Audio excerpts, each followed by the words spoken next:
He turned her away at the door on the coldest night of the year, and he never once raised his voice while he did it. She was carrying twins he did not know were his, and she stood in the freezing rain and asked him only to look at her one time, and he refused. A man he trusted more than his own blood had handed him a lie dressed up as proof, and he had believed it. So Silvano Criveri closed the door on his wife and told himself it was strength. 17 years later, 2 teenagers walked through his gate carrying the truth, and the empire he had built to feel nothing finally caught fire.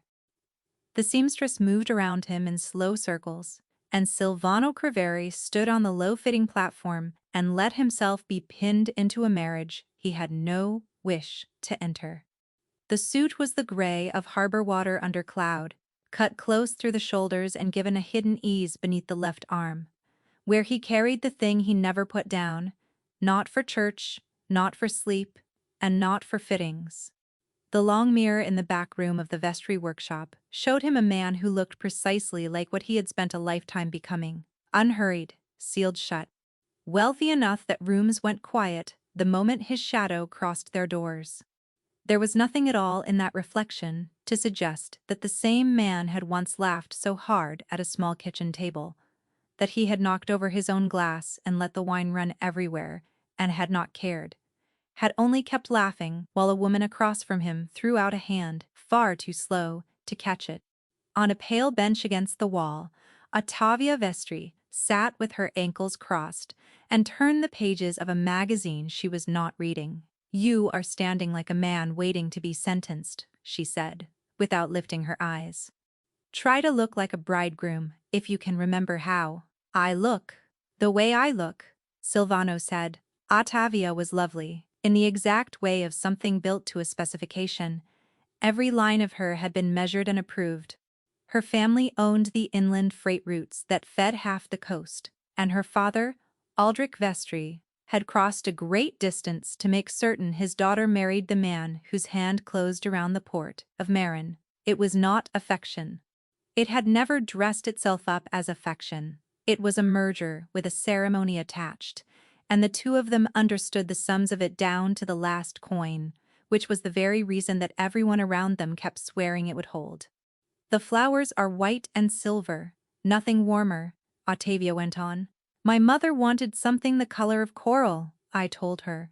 "Coral is for people who believe in luck. We are not those people." "Whatever you prefer," Silvano said. He had spoken that sentence more often in the past month than in the 10 years before it. Whatever you prefer. It cost him nothing, because he preferred nothing. Somewhere along the way he had stopped wanting, and he had mistaken the numbness for discipline. The way a man losing feeling in his hands in the cold mistakes it for warmth.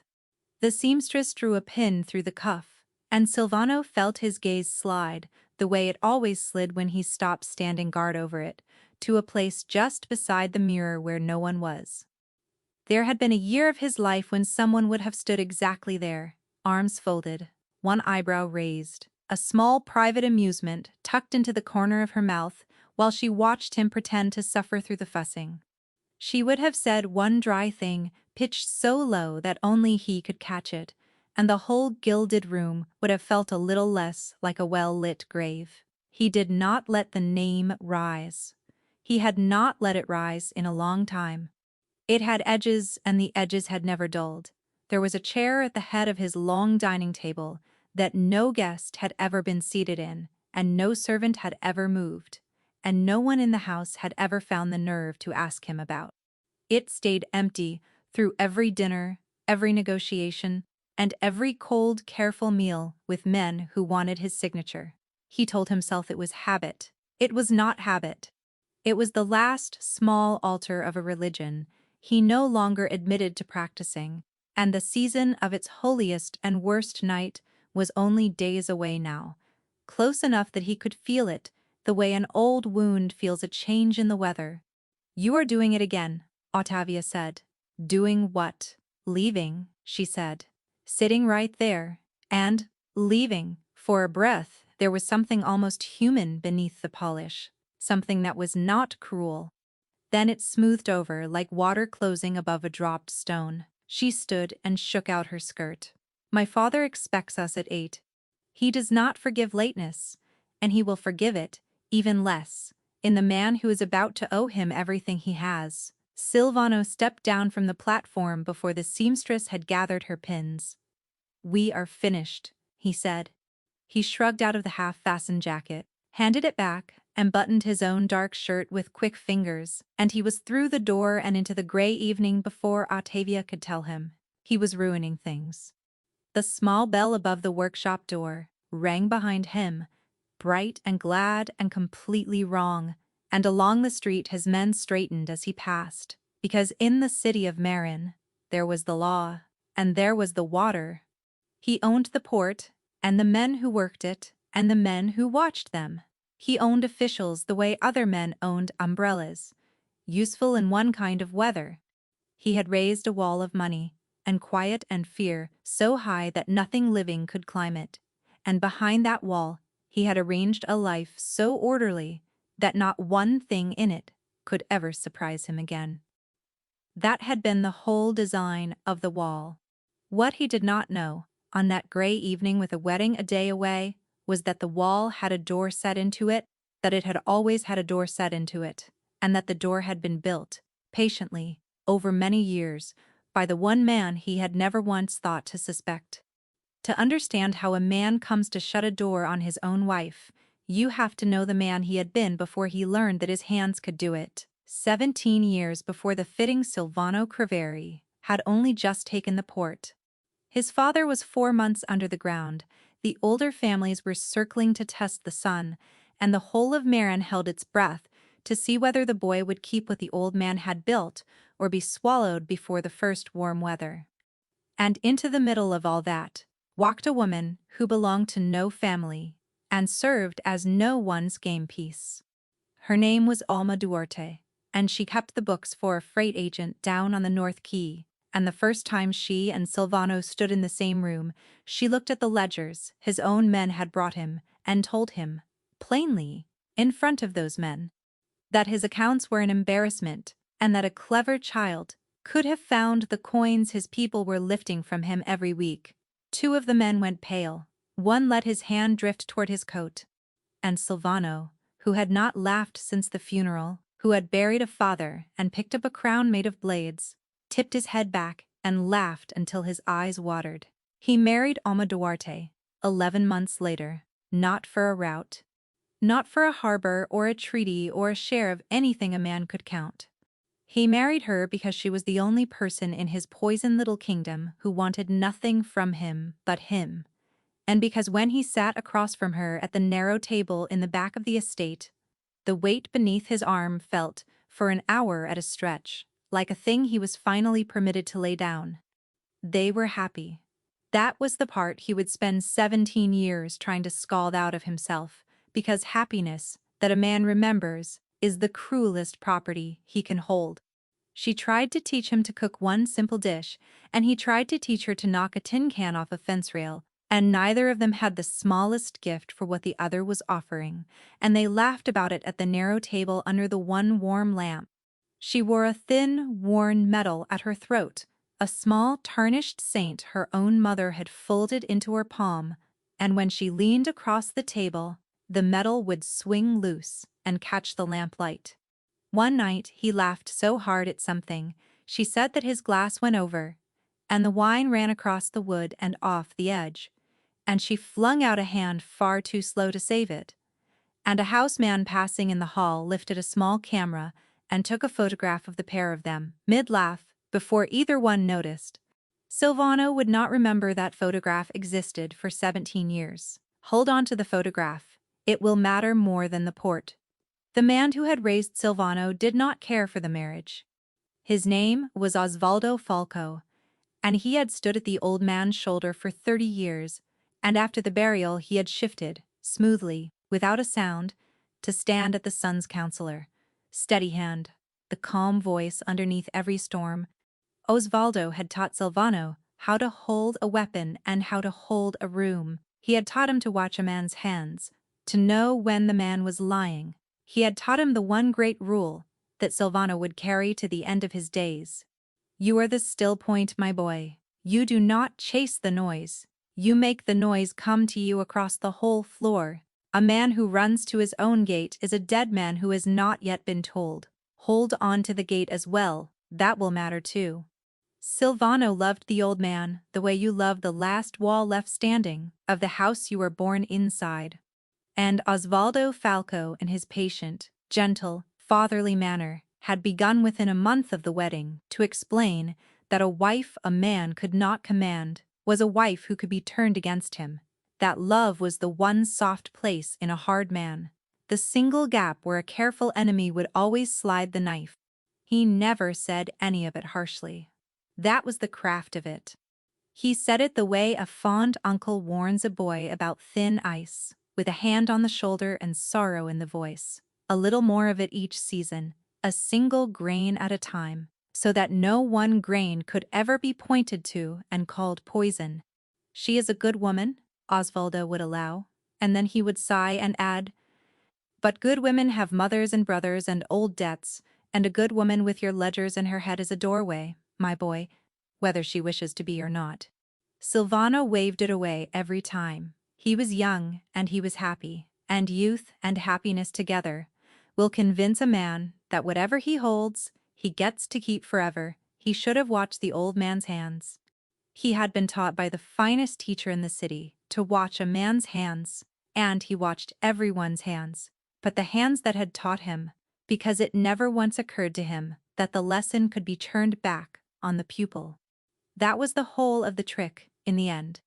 Osvaldo Falco had built a key out of the one door Silvano would never think to guard, which was the door marked trust, and he had been turning that key so slowly, for so many years, that the sound of it was lost under the ordinary noise of a life. Then one gold and cooling autumn, Alma came to him at the narrow table, took both of his hands in both of hers, and told him that she was carrying not one child, but two. He had never in all his life felt a joy of that size. It frightened him, how much of him it took up. He carried it through the last of that autumn, and down into the deep of the winter, watching her grow heavy and slow with the two of them, feeling as though he had swallowed a lit lamp.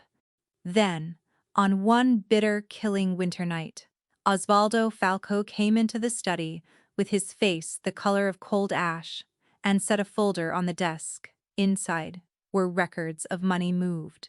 Meetings Alma had supposedly kept with the inland families, the very people Silvano was then a breath away from open war, with photographs, grainy, but plain enough, of a dark-haired woman leaving a building, pages of a ledger written in a hand that could have been hers, tracking the routes of Silvano's own trucks and the hours his own guards kept. She is selling you, Osvaldo had said, so softly that the words seemed to cost him blood.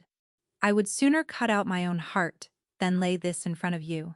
But I was your father's man, and now I am yours, and I will not stand at your grave, knowing I saw it coming and said nothing. Show her no change, give her no warning.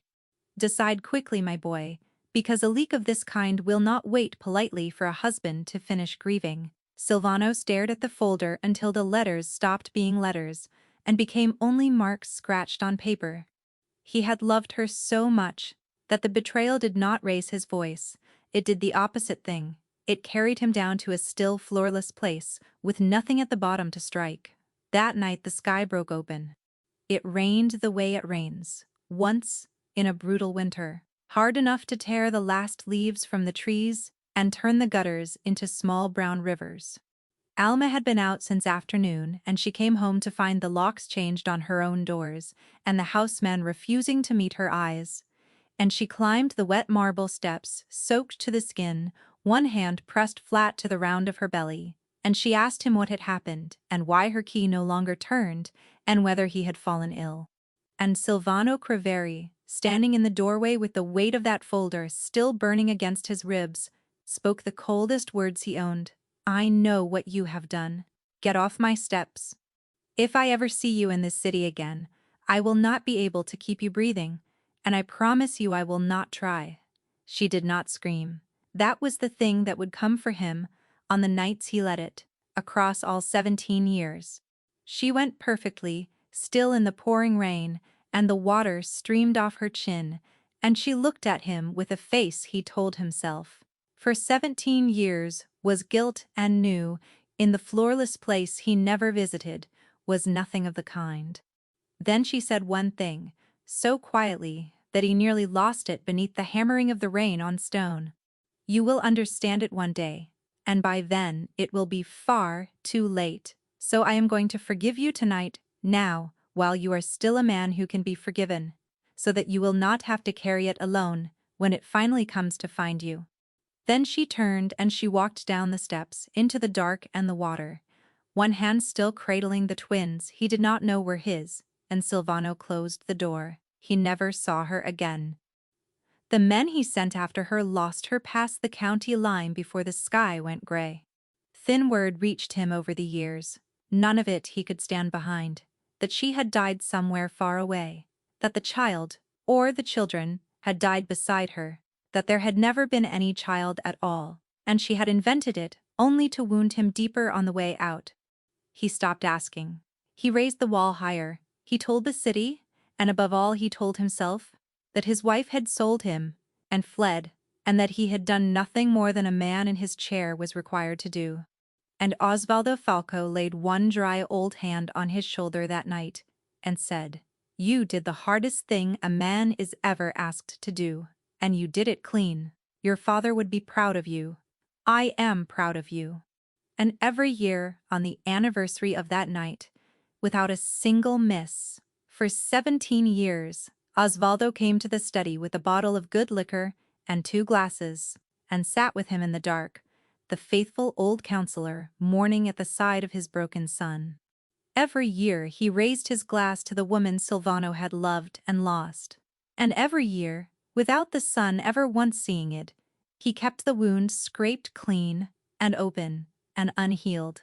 It came in the last gray light of an ordinary evening, the way the largest things in a life so often arrive, dressed as nothing at all.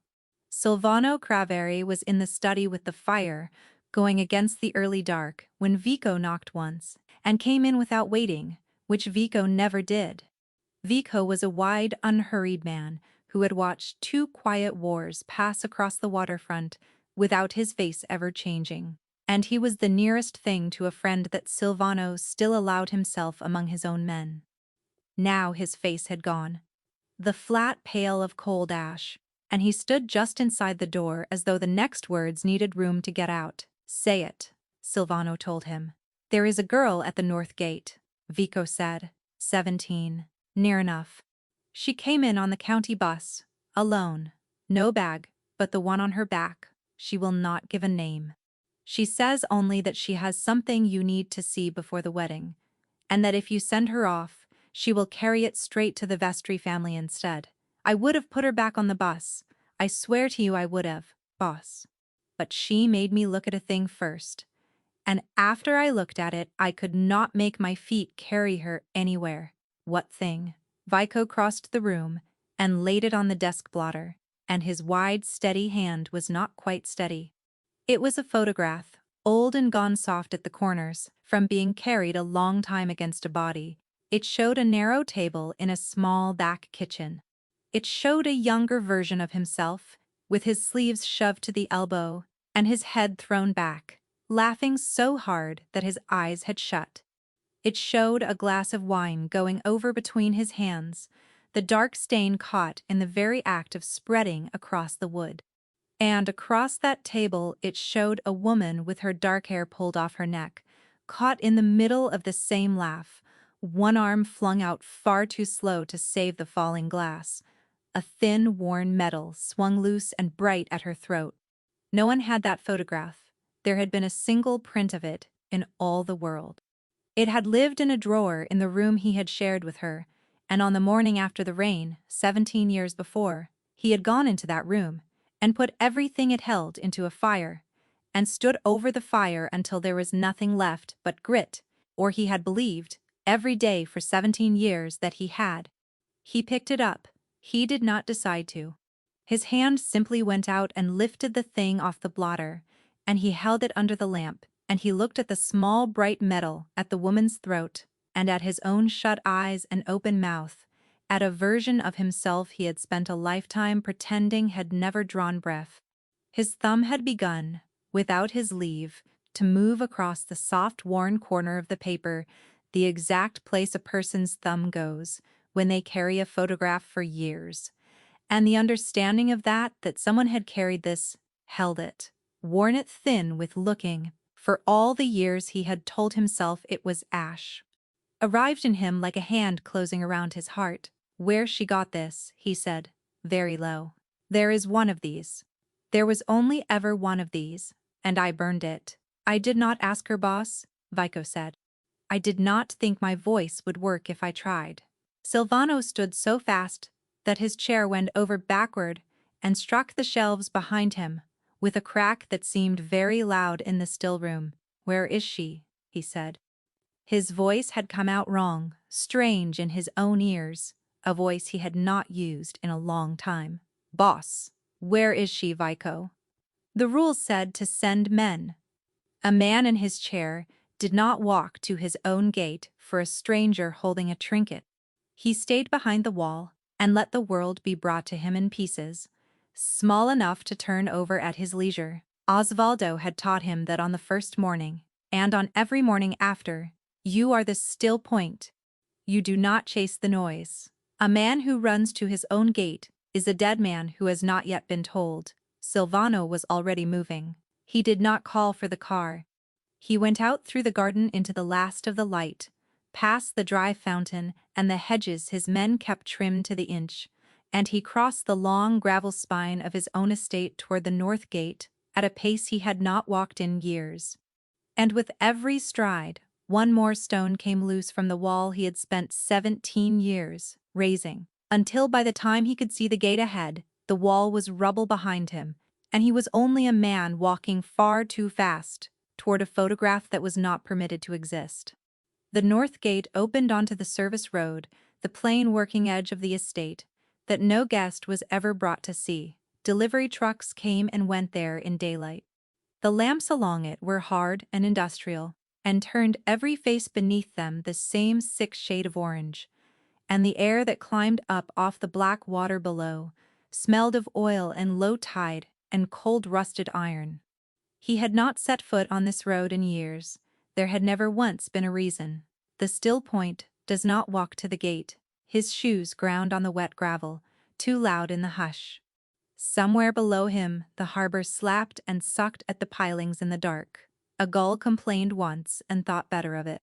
The last of the day's rain had thinned to a fine mist that hung glowing in the cones of the lamps and beaded cold along the shoulders of his coat, and he became aware, with a distant part of his mind, that his heart was going hard and high in his chest in a way it had not gone in front of any enemy in 10 years, and that he had no name to give the thing that was driving it. It felt, absurdly, like terror. It felt, worse, like hope. From the floorless place at the center of him, something had begun to climb hand over hand toward the surface, and he understood that he could not have stopped it now if he had put the gun against it and pulled. He passed the last of the estate's own soft lamps and crossed into the harsh orange of the service road. The change was like stepping out of one life and into an older one he had walled off and forbidden himself to remember. Behind him lay the manicured world he had built to feel nothing in. The trimmed hedges, and the marble, and the dry fountain, all of it clean and cold and dead.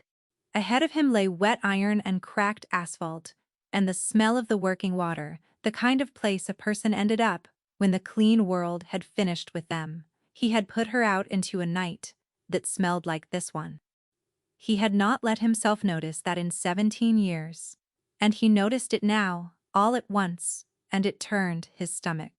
Ahead of him the gate stood open the width of a man, the way Vico must have left it, and beyond the bars the road ran down toward the water under a single working streetlight, and in the pale cone of that light, two figures were standing close together. The taller one held half a step behind the shorter, in the exact way a person stands who has decided their whole life is to guard another person. Silvano stopped walking.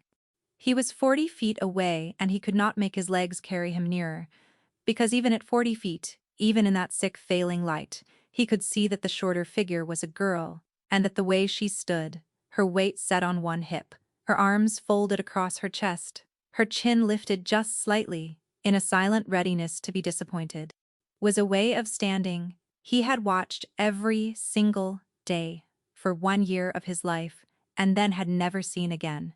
The girl saw him. She did not step back, and she did not step forward.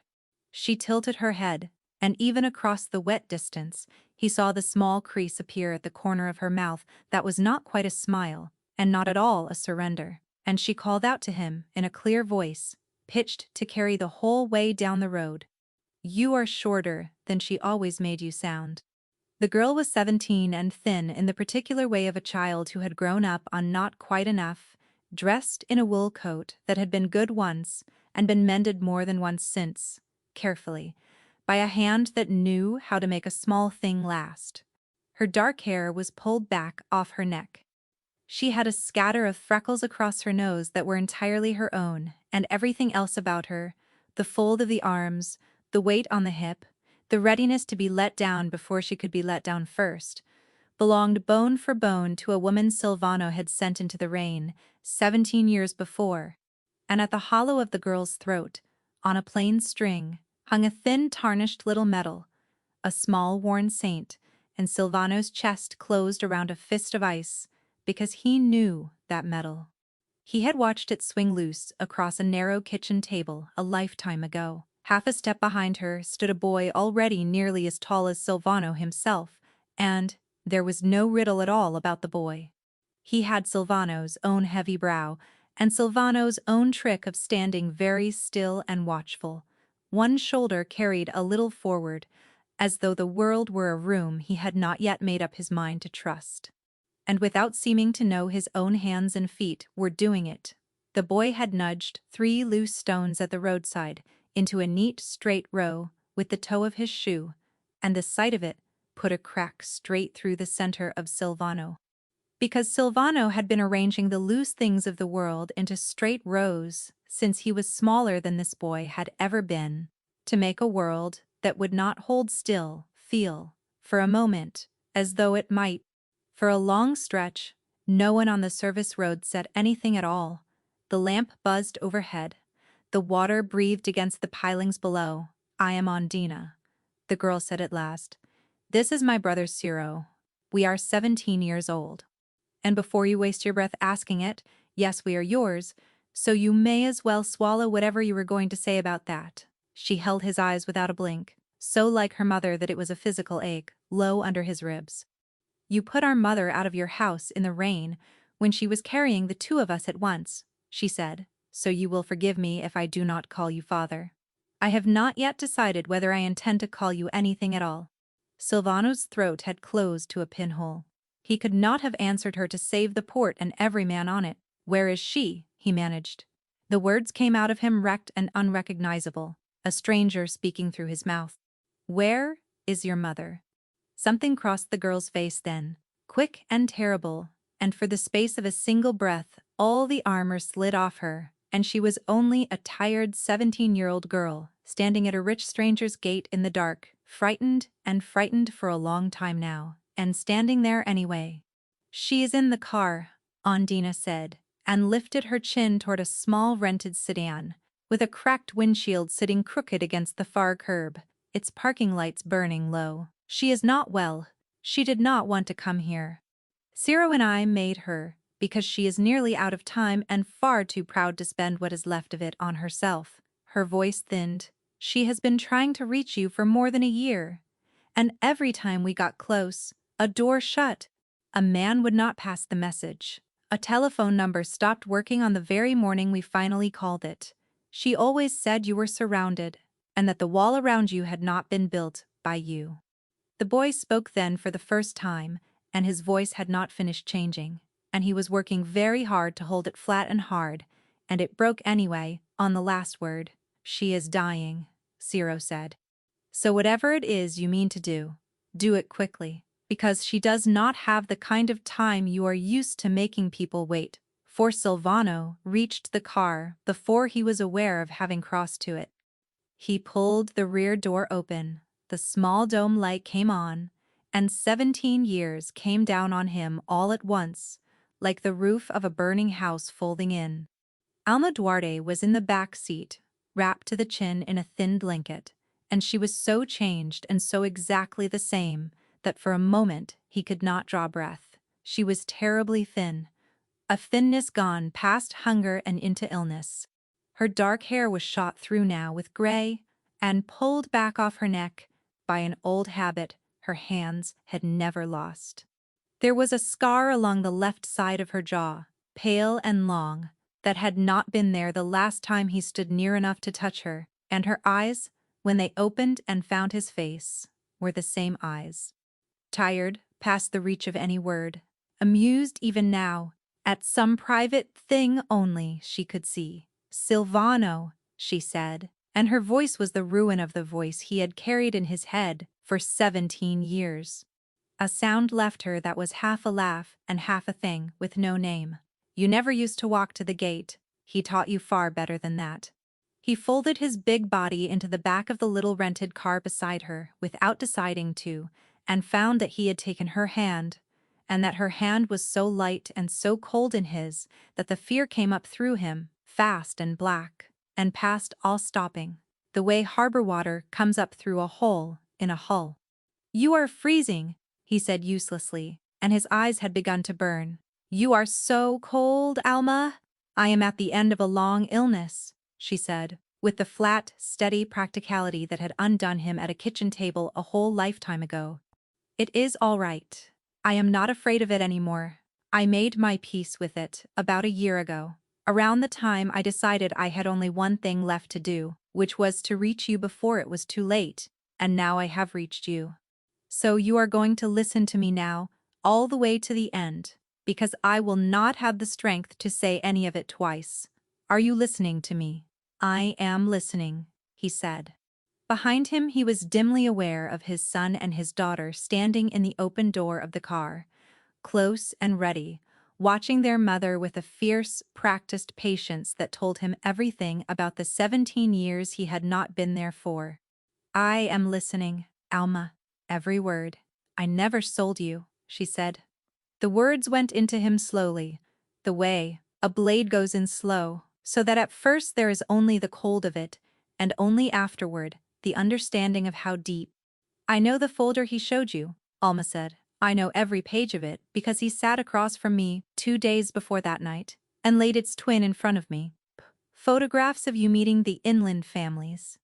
Papers that said you had already agreed to hand me over to Aldrich Vestry as a gift of peace, that a wife and an unborn child were a small enough price to buy a war, down to a truce.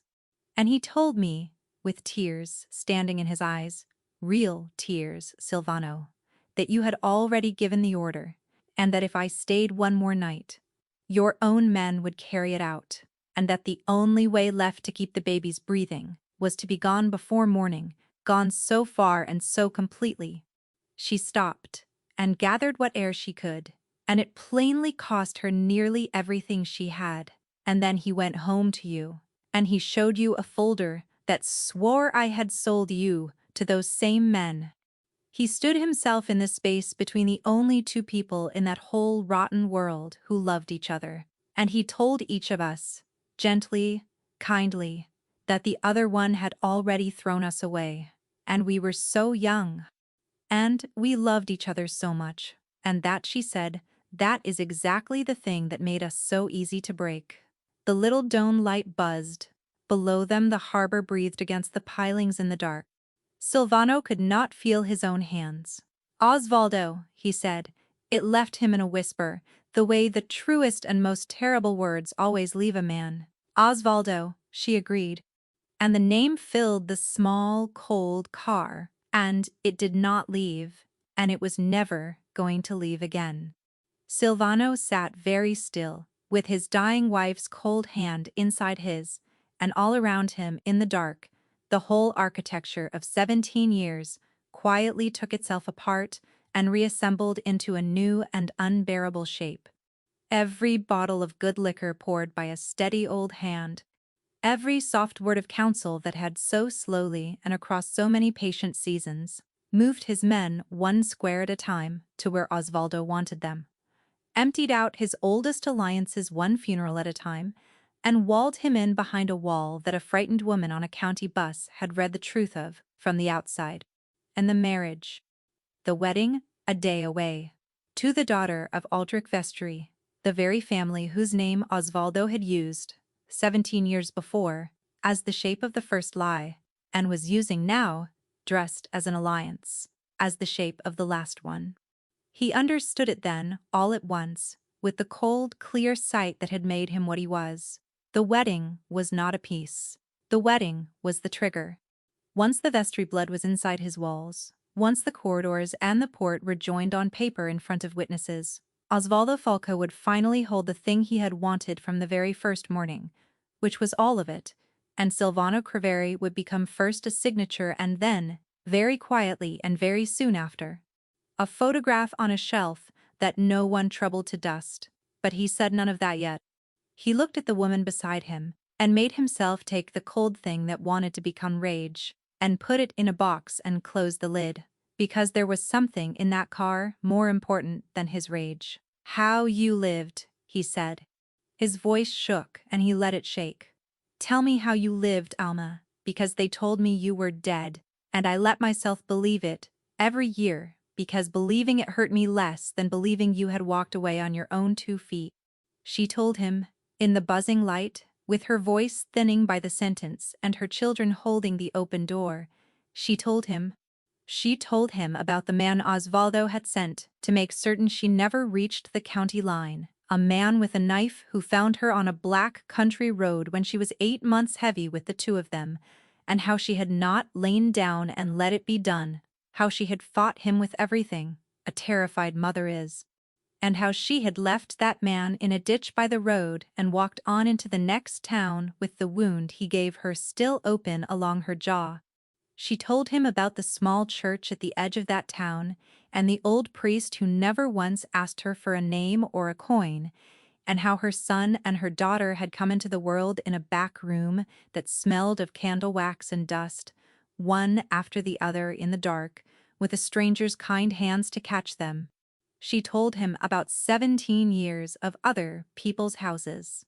Floors scrubbed on her knees, while the children did their lessons at whatever table they had that month, taught out of borrowed library books, because they moved too often for any school to hold them. She told him her boy had lined his shoes up by the door of every miserable rented room they had ever lived in, since he was 4 years old, because a straight row of shoes was one small thing he could make orderly in a world that refused to hold still. She told him her girl had at 11 years old corrected a landlord's arithmetic to his face and shamed the man into lowering the rent, and had been correcting the arithmetic of powerful men ever since.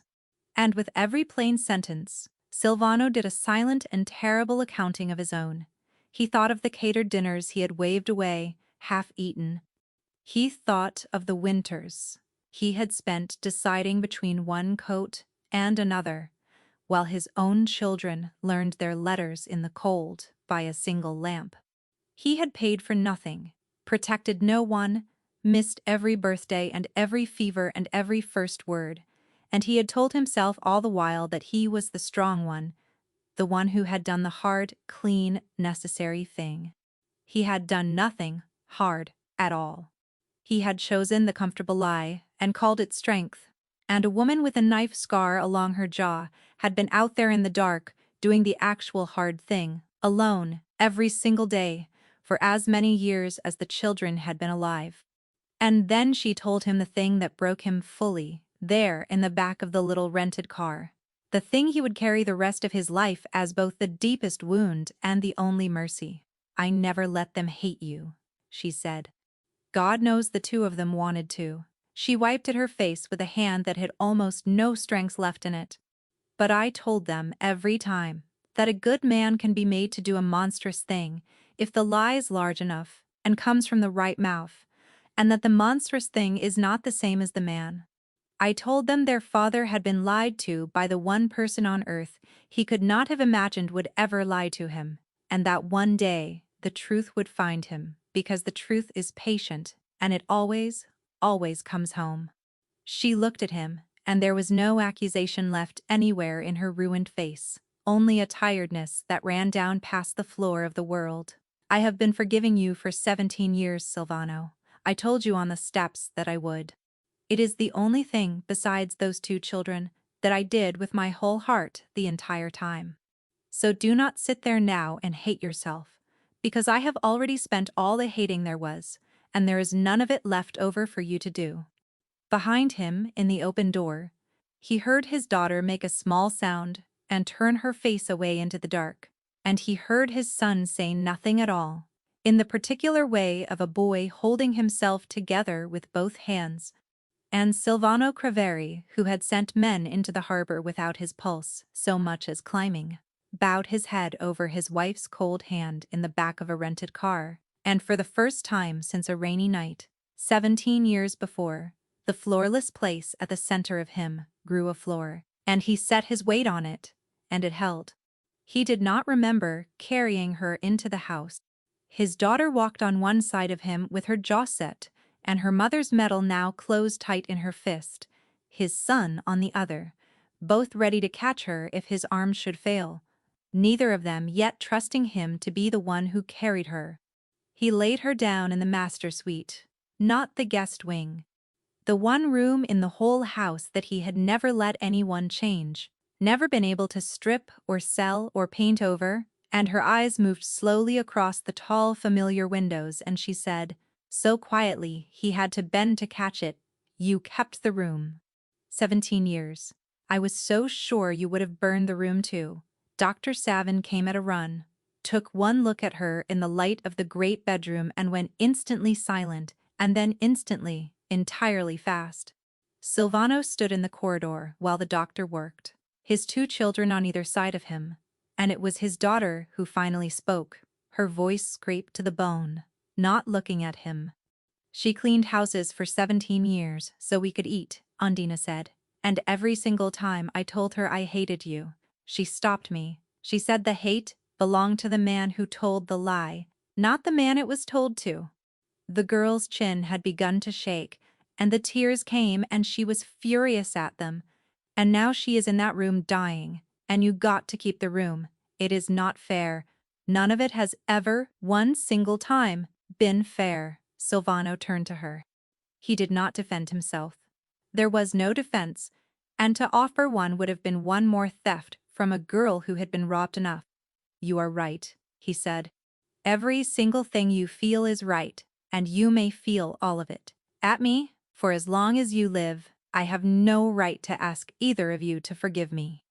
But I am going to spend everything I have, and I have a great deal, making the rest of this right. Starting now." Ciro looked at him a long, level moment, the way a much older man looks at a promise he has already heard broken.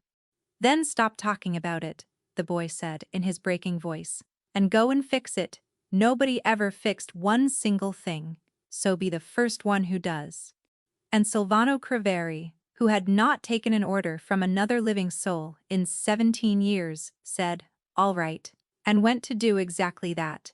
He had Aldrich Vestry brought down from the guest wing, where the man had been sleeping the untroubled sleep of a father about to own a harbor. And Aldrich came in, rumpled and irritated, and stopped short at the sight of Silvano's face, because he had not grown old in this business by failing to know the moment a room had changed its mind about him. "The wedding is off," Silvano said. Aldrich's eyes narrowed to slits. "You do not cancel a marriage into my family at midnight, Craveri. There is a short word for a man who insults the Vestry name, and the men who earn it do not stay long above the water." Silvano turned the laptop on the desk toward him, the one his daughter had carried 300 miles on a bus. "Before you decide what I am, read what the man who arranged our happy marriage has been doing to us both." And Aldrich Vestry read. Silvano watched the anger cross the heavy face, then confusion, then the stillness of a man discovering that in the deal of his life, he had never been the buyer, he had been the goods. "He played you the same as me," Silvano said quietly. 17 years ago, he used your family's name as the shape of a lie to break my marriage and put my wife in the ground. And now he means to use it as the shape of the truth to take my whole house. He meant to let your daughter marry into these walls, bury us both inside the same month, and walk out with the port and your girl's widowhood for a veil. You were never his partner, Aldrich. You were his knife. And a wise man does not marry his knife into his family. He uses it once and drops it in deep water. Aldrich Vestry was quiet a long time, and the fire ticked in the grate. My daughter, he said at last, heavily, does not know she was to be a widow. No, Silvano said. Then she will not be in this house at dawn, Aldrich said, and something old and cold had settled over him. The look of a man choosing which of two betrayals he could least afford to be caught beside. And neither will I. When this is over, Cravery, you and I will have a very long conversation about my daughter and my corridors, and what your continued good health is worth to me. But this one night, he said, and his eyes had gone flat and certain, this one night, your enemy is my enemy, because I did not last 40 years on the water, by standing next to the man about to lose. And do not, under any circumstances, let that old man leave your house. Silvano picked up the telephone on the desk, the one only 3 people had the number to, and dialed the first of them. And when the smooth, patient, beloved voice answered on the second ring, my boy, you should be sleeping. It is the night before your wedding. And it was not a smile any living man would have wished pointed at him. Osvaldo, he said warmly, a son to a father, come to the house at dawn. It is about the wedding. There is something I have only understood tonight, and you are the only man in the world I want to hear it from. Of course, said the man who had raised him, who had taught him the weapon and the room and the gate. Anything, always. I will come the moment the sky turns gray. You know, I will always come when you call. I do, Silvano said softly, looking at the closed door behind which his wife lay dying of 17 stolen years. I know that now. Dr. Savine came out of the master suite near 2 in the morning, with his sleeves shoved to the elbow and his face the color of old paper, and he drew Silvano a few steps down the corridor, out of the children's hearing, before he would say a word. I will not lie to you, the doctor said low. You have known me a long time, and I have never once lied to you, and I am too old to start. She is very sick. This did not begin last week. This is a thing that has been eating at her slowly for years, the kind of illness a person can be brought back from, but only with money, and time, and rest, and specialists in cities she has never once been able to afford the bus fare to reach. She has had none of those things. She has had floors to scrub and 2 children to raise and a secret to keep, and she has poured every ounce of herself into all 3. And she has been running on nothing at all for a very long time. Savin took off his glasses and pressed the bridge of his nose. The crisis is tonight and tomorrow. Her body is trying to lay itself down. If we can carry her through the next day, if we can get fluid and medicine and warmth into her and keep her heart steady while it decides whether or not to go on, then there is a road after this. It is a long road and it costs a fortune, and it is not a certain one, but it exists, which is more than she has had in 17 years. Do you hear me? The door is open. It is only barely open, and it will not stay open long. Then, it does not close, Silvano said. His voice did not shake now. The cold, clear sight had come, the useful kind, the kind that had built an empire, and for the first time in his life, it had a thing worth building. Whoever it takes, wake them tonight, fly them in. Buy the hospital if the hospital is what it takes to buy. She does not die in this house of a thing that money can mend. Savin, not after everything else has already been taken from her. Not that. Not while I have a single coin left in the world. Savin looked at him a moment. This man he had watched turn to stone across so many years, and something shifted behind the doctor's tired eyes. "I always did wonder where you had buried the rest of yourself," he said, and put his glasses back on. "I will make the calls. Sit with her, when I let you talk to her. It is good for a heart to be given a reason." For the next hours, the house that Osvaldo Falco had spent 17 years quietly hollowing out, filled, instead with the ordered urgency of people fighting to keep one life. Savin's calls brought others before dawn. Quiet, serious people with cases and machines, and the master suite burned all night like the one lit window on a black street. And in between, when they let him, Silvano sat at the bedside and held her hand and talked, because it was good for a heart to be given a reason. He did not speak of Osvaldo, or the port, or the war coming up with the sun. He asked her about the children, and in the low gold light, in a voice that came and went like a tide, she gave them to him, one small memory at a time, the 17 years he had not been permitted to have. The boy at 4, lining up his shoes. The girl at 6, announcing to a room full of grown men precisely which of them was lying. The church, the priest, the borrowed books, the one good winter in a town by the sea, when she had saved a whole year to buy them each a single thing. She talked until there was no more talk left in her, and then she slept. And her heart, listening, chose for now to keep on. Once, in the middle of it, she woke enough to find his hand still around hers and said, "You are holding on too tight. You will wear it out." And he laughed, a broken sound he had not made in 17 years. And he did not loosen his grip at all, and she smiled, with her eyes shut, and let him keep it. He had owned a city, and a harbor, and half a coast, and until this night, he had never once held a single thing that mattered. While she slept, his daughter found him in the corridor. "You have shown the vestry his money," Ondina said. She had the laptop under one arm, and her mother's medal on a string, now at her own throat. "I heard you in there, but that is only the part that buys men. You have not seen the rest, and you have not seen the part that belongs to us." Silvano said nothing, because she was right. "I have been building it for a year," she said, and set the laptop on the hall table, and opened it.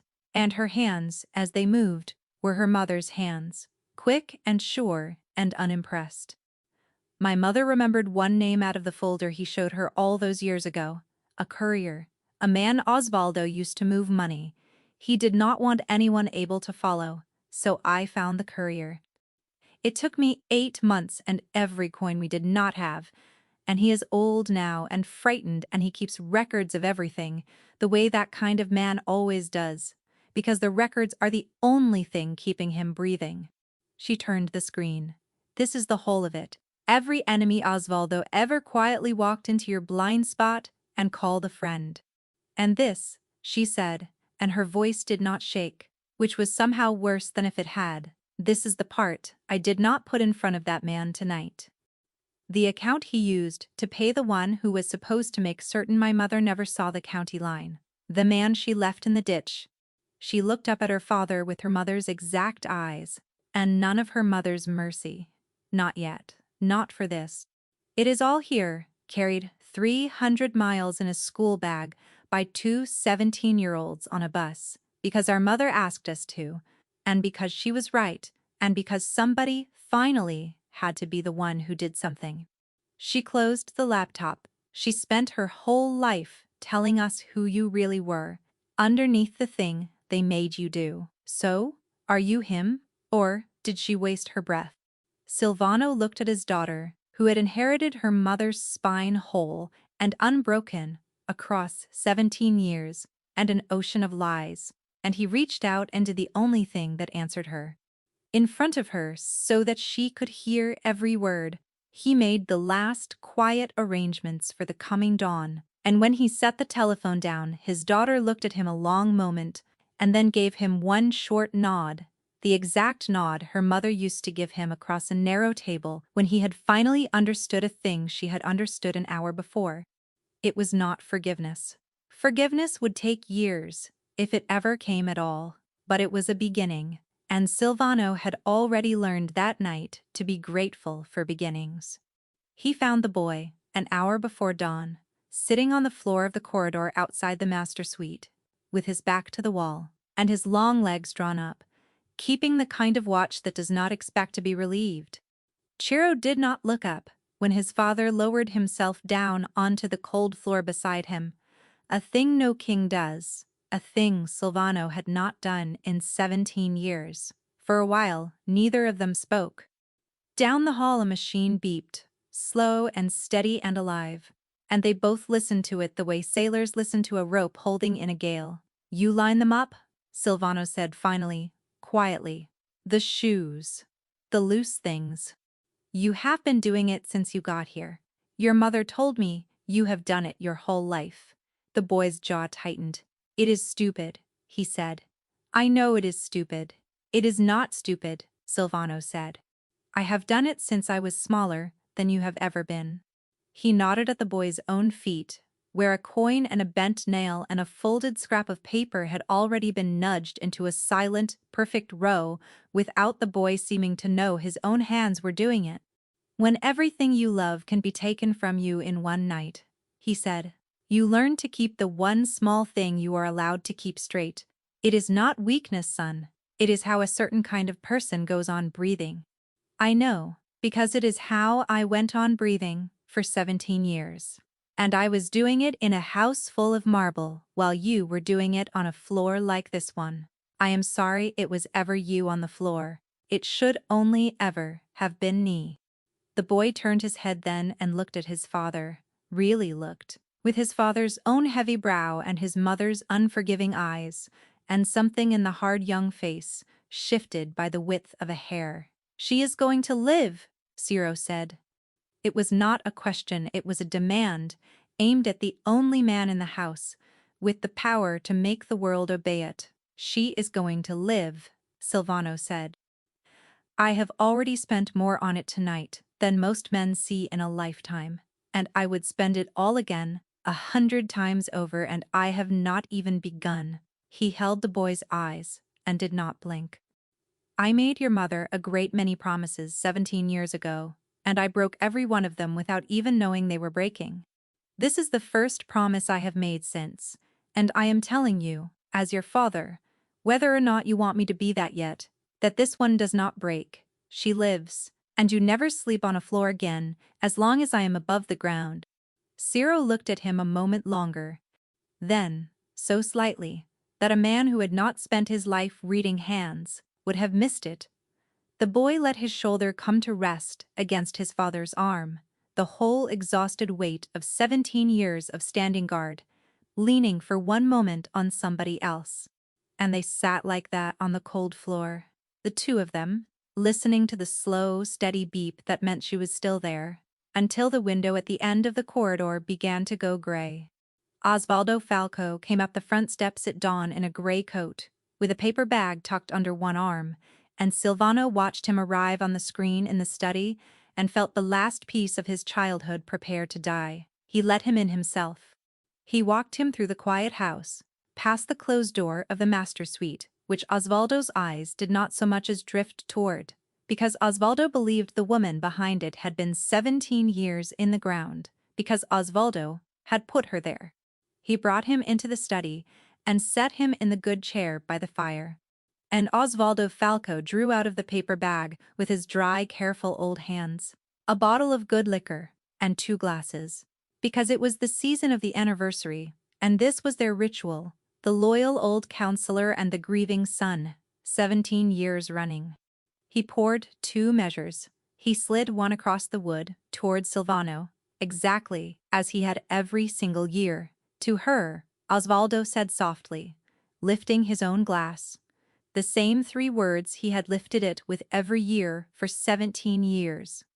"To the woman you loved, may she rest at last, and may you find some peace in your new marriage. My boy, she would want you to go on living." Silvano did not pick up his glass. "She would want me to go on living," he repeated, turning the words over. "You are right about that. It is the only true thing you have said in this room in 17 years." The old man went still.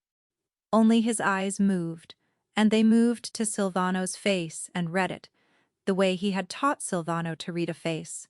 And Silvano watched Osvaldo Falco understand that the thing he had spent 17 years building had come, in the last hour of the last night, to its end. "She is not in the ground," Silvano said. He kept his voice easy, a son sharing a small piece of news with a father. "She is upstairs, Osvaldo, in the room you told me to burn. Alma, your man could not finish the work you paid him for.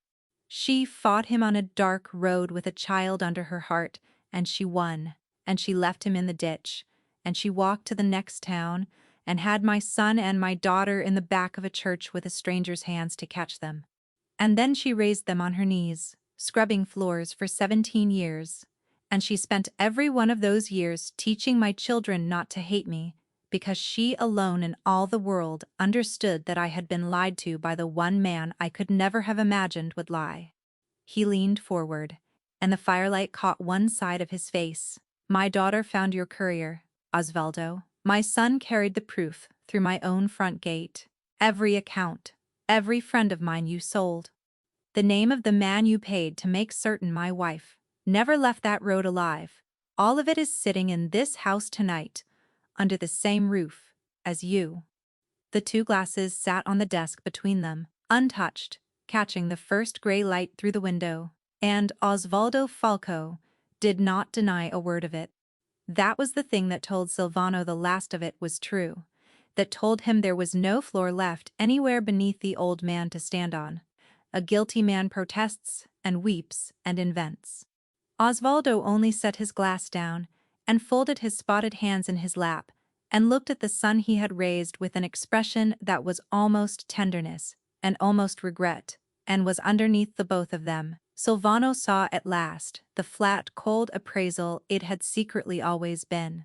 "Your father," Osvaldo said quietly, "built a thing that I bled 30 years into, and then he died and handed it, whole, to a boy who married a bookkeeper for love. He said the word love, the way another man says rot. I was not going to stand and watch a girl up from the North Quay inherit what I had given my life to, because a boy could not keep his own heart behind his own ribs, so I moved the softest thing out of the way." He sighed, an old man's sigh, tired and wholly without shame. "I did love you, Silvano. Understand that much. That part was never the lie. I loved you the way a man loves a good and faithful tool, the kind that sits well in the hand and does the work and never once turns and cuts the man holding it. It is a real love. It is only not the love you believed you were being given." "Why the liquor?" Silvano said. "Every year.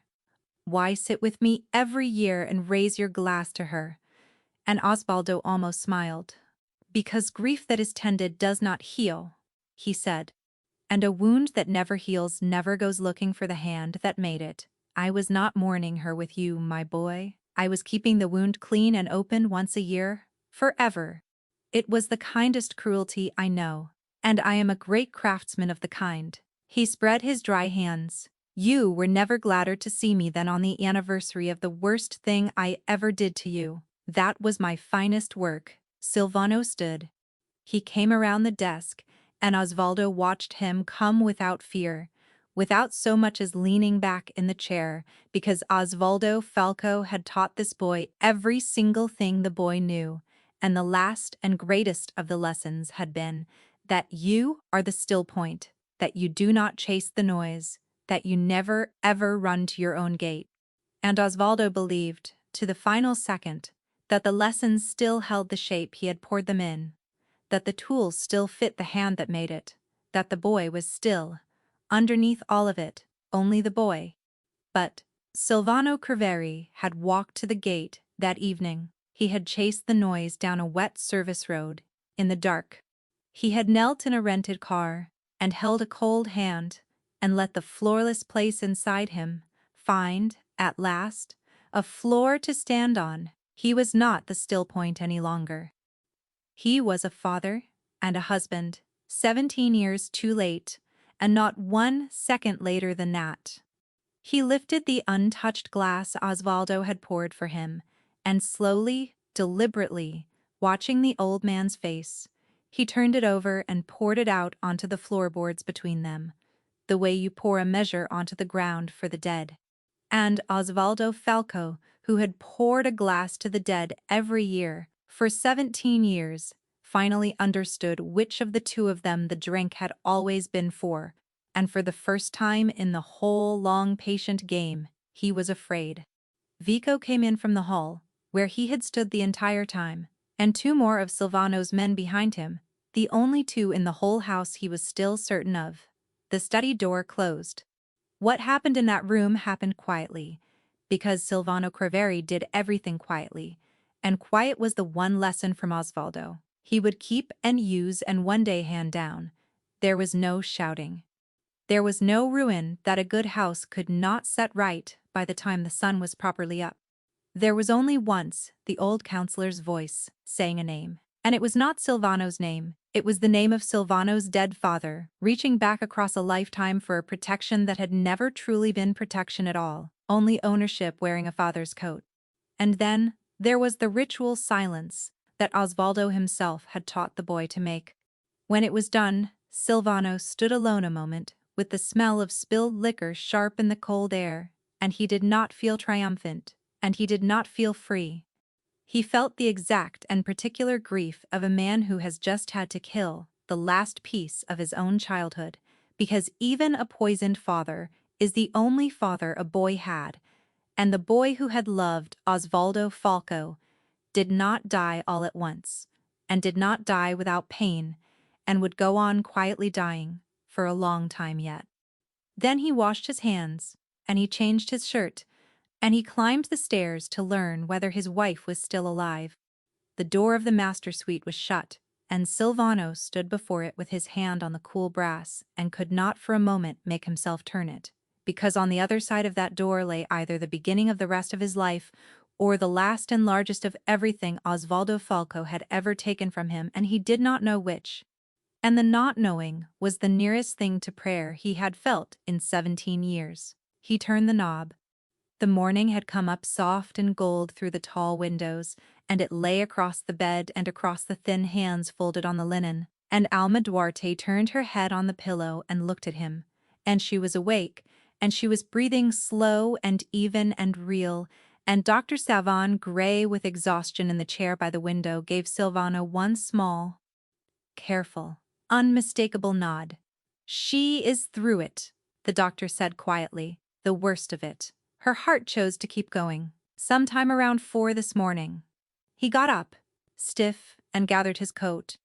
"It is a long road yet, and it will cost you everything I promised, and there will be bad days on it. But she walked the whole way up to this once already, on nothing at all, for 17 years. He looked at Alma with something close to reverence. "I do not think a little money and a great deal of stubbornness are what finally stop her."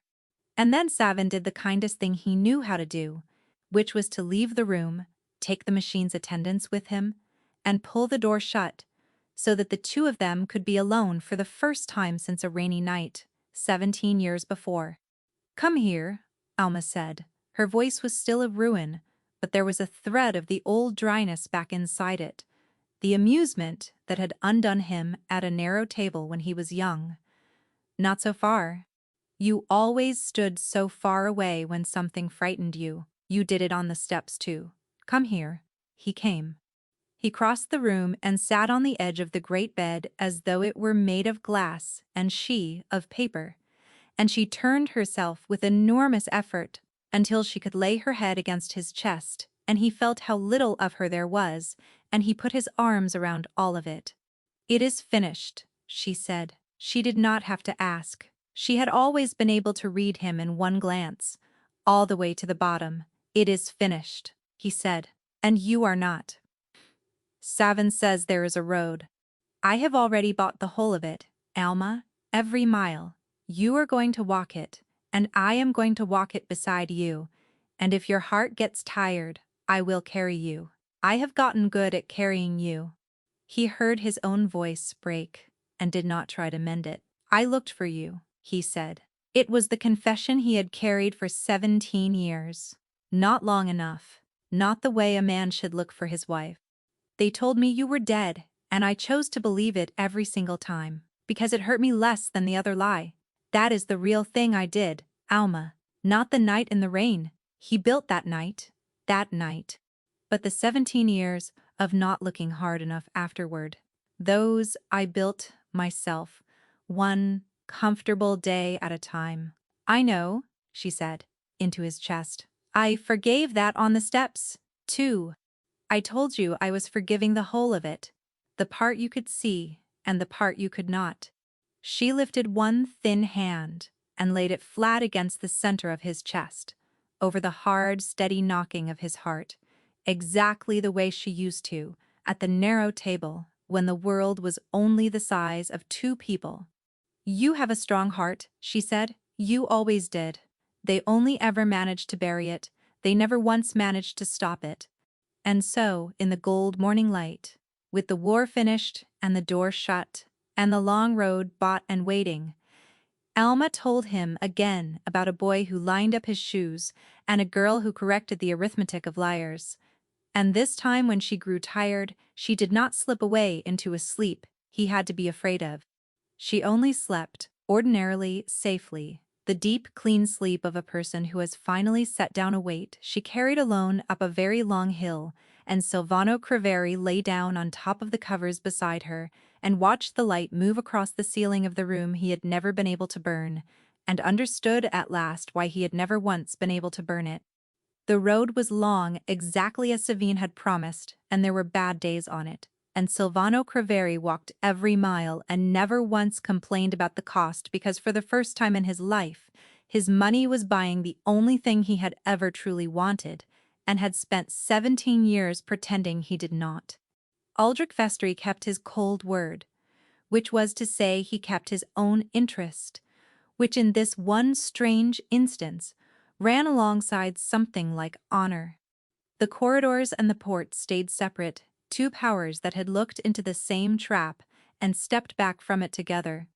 And Ottavia Vestry told a version of the truth over a last cold cup of coffee, looked at Silvano across the table one final time and said, "You were saving a chair the whole time. I used to watch you do it and wonder who for." Then she picked up her bag and went home. And in time, she married a man who saved a chair for no one, and by every account it suited her exactly.